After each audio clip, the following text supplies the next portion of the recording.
The air crackles with unease, a palpable tension that seems to seep from the very walls of Macbeth's castle.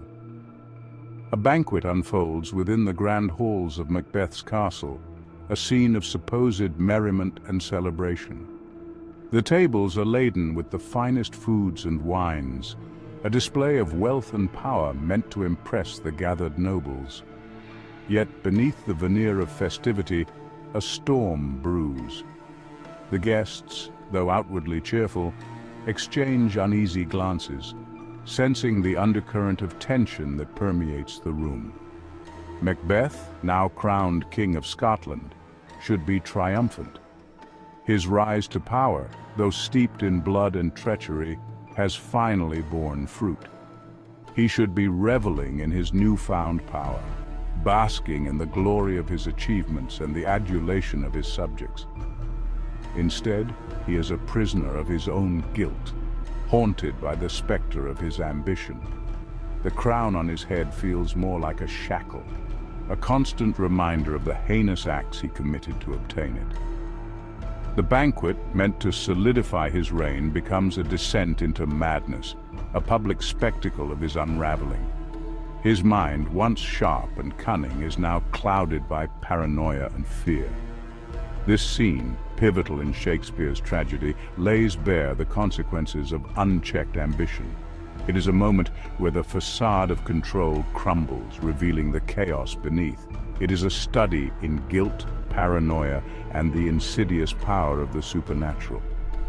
The ghostly apparitions that haunt Macbeth are not just figments of his imagination, but manifestations of his deepest fears and regrets.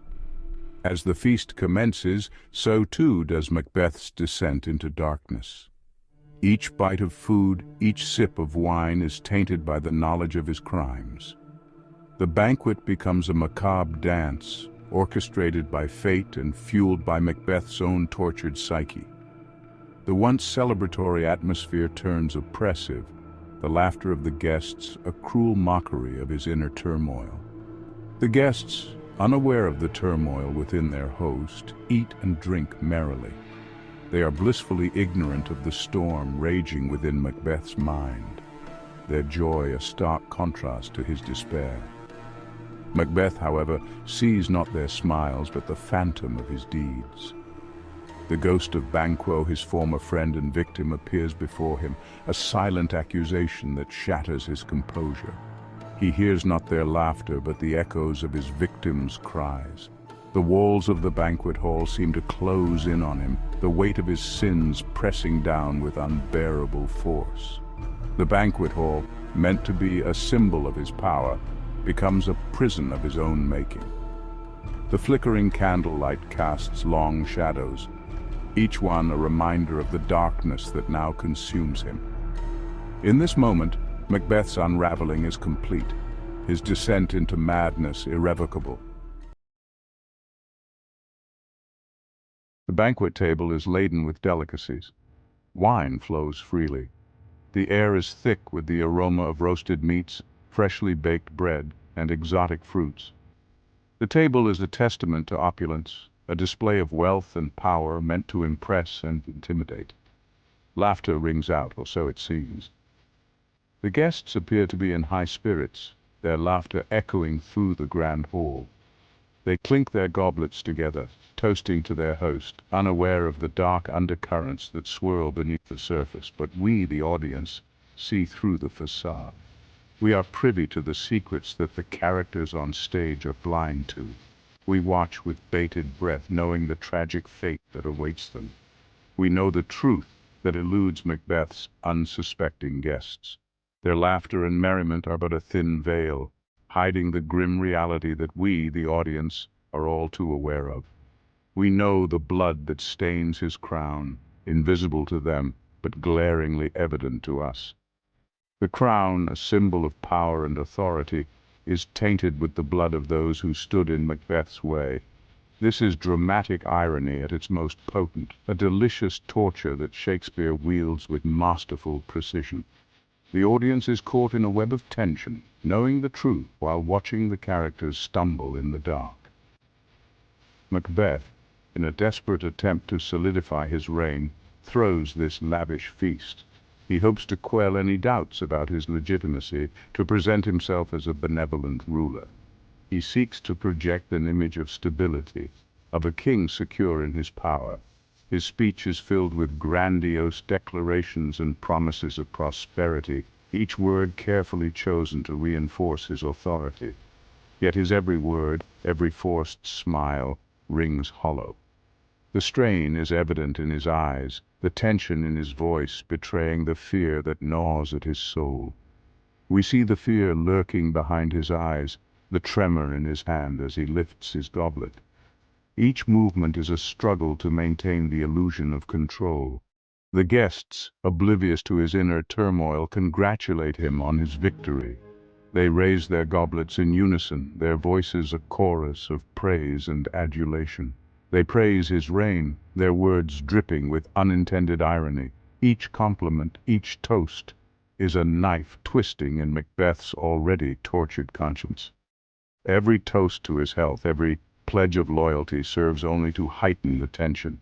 The more they celebrate, the more palpable the sense of impending doom becomes. The gap between the reality of Macbeth's deeds and the facade he strives to maintain widens with each passing moment. The audience is left in a state of agonizing anticipation, knowing that the truth will inevitably come to light, and the consequences will be dire. And then it happens.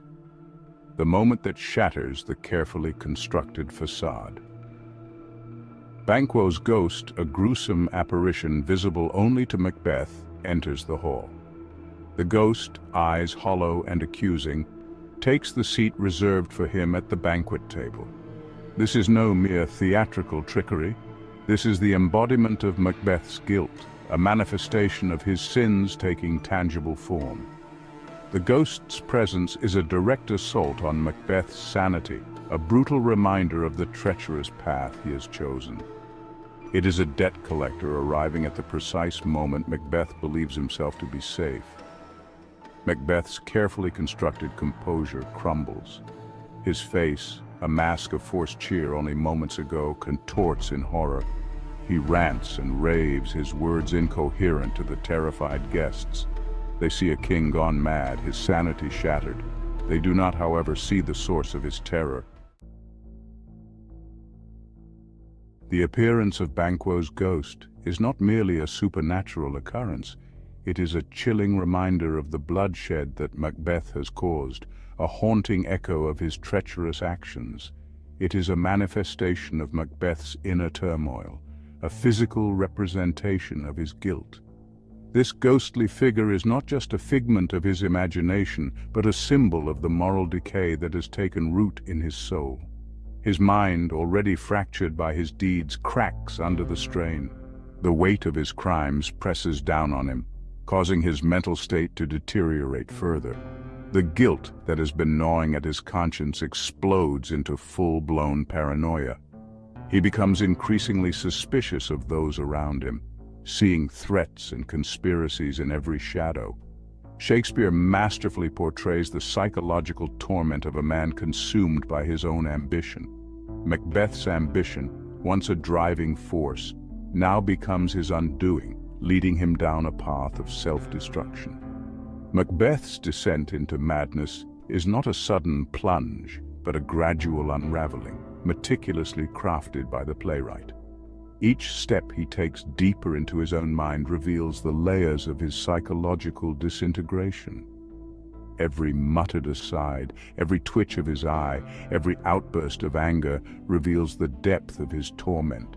His once composed demeanor is now shattered, replaced by a man who is a shadow of his former self.